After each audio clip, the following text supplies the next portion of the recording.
Afghanistan is a fraught society with deep divisions between tribes that have been exploited by foreigners and often come in the way of making a national identity.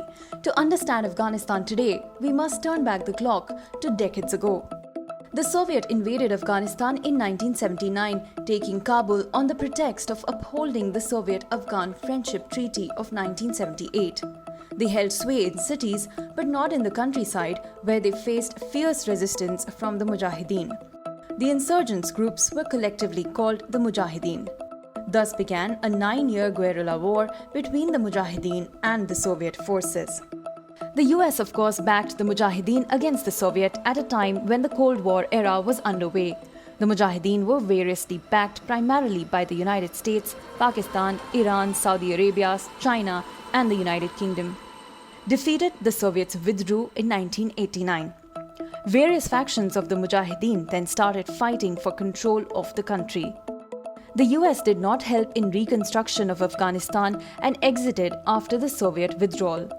Pakistan, then a close US ally, entered the space, made friends with warlords and then the Taliban to secure its own trade interests and routes.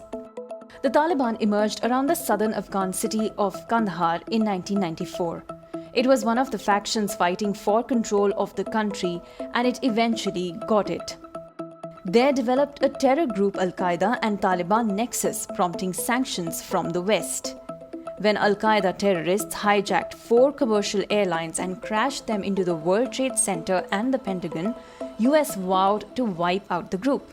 So the United States entered Afghanistan in 2001. The Taliban are predominantly Pashtun, the largest ethnic group in Afghanistan. The West-backed government was also dominated by Pashtun. Now let's go back to 1919, to the end of the Third Anglo-Afghan War, when the British divided Pakistan, then in India, and Afghanistan, drawing a line in the Pashtun heartland between the two countries. Afghanistan did not recognize the Durand Line, which separates it from Pakistan. The problem kept cropping up, so Pakistan saw it to its benefit to support the Taliban, which is Pashtun, but not ethnic nationalists. The Taliban practices its version of hardline Islam, which bars women from studying, stepping out, accepts flogging and several other ideas not in keeping with a progressive society. It is said that the Taliban were propped up to break Pashtun unity. Pakistan could have a puppet regime in Kabul to protect its territorial integrity at whatever consequence. The 20-year democracy in Afghanistan was also not ideal. Riddled with corruption, leaders from various tribes and sects promoting their own to positions of power.